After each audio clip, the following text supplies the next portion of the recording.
All right, so for me on these throws right here on the top, this is when I was anywhere from 92 to 93. I believe this bullet right here was probably 93 and a half. This one 93 or so in our conference tournament in college. And then this is obviously the velo off where I was able to, I guess, sit high 96, 97, top in 97.5 within those 10 or so pitches.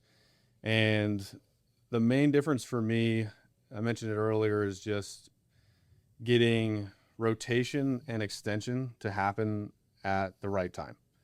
You can see on the top ones here, I'm not getting as much of a coil there on those. You can see that I'm basically like turning my back towards the target, my knees going towards second base. I'm also starting in a slightly closed off position. I know that this is something that Warren does too, so a little bit tougher to see here, but starting with that front foot in front, which just allows me to get into that coil a little bit quicker.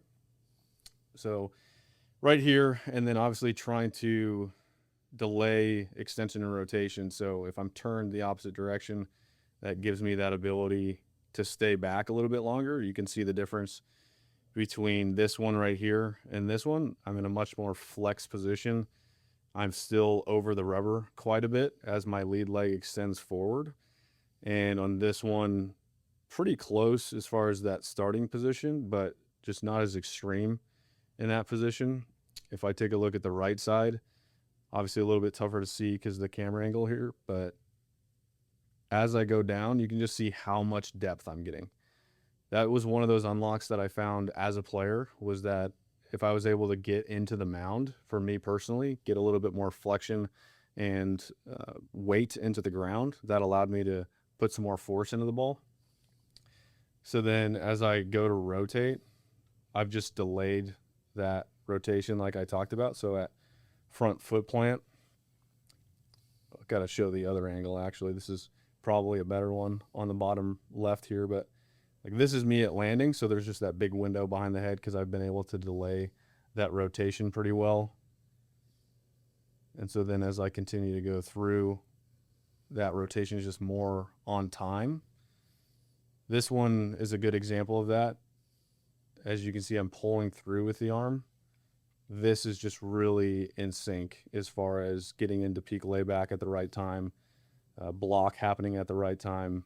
For this one, the block extends right on time, whereas this one, I'm a little bit further forward. You can see with my torso, I'm a little bit more over that lead leg, a little bit more flexion in that lead leg, and so elbow is going to drive forward in front of the face, and then that block is going to happen a little bit later. So elbow is a little bit further forward, block is happening a little bit delayed compared to this one right here where everything is in sync. And then I mentioned earlier that I'm just more of an extension-based guy, and you can see that here with the glove arm starting to go up in space, a little bit of that early flip-up type move, whereas on this one you can see lower glove arm is still down. So similar to what Warren talks about with his own delivery, just being able to delay flip-up and being able to get up at the right time with the arm allows me to deliver that throw a little bit better. And so things that really helped me get in that position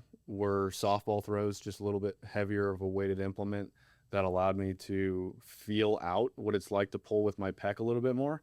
And then really just selling out for some of these deeper positions for myself because I know I can get into them. I'm strong enough, I'm athletic enough and mobile enough to get out of those positions, but being able to utilize those to my advantage really helped to get me to the right spot. So if I play them at full speed too, like you can just see how much faster I'm moving through space on this one as compared to this one. And some of that is that training economy like I talked about, but it's really just that ability to turn away from the target and then have to like force myself through the constraint of needing to get back to the target as fast as possible. So really everything is just a little bit more in sync with this throw.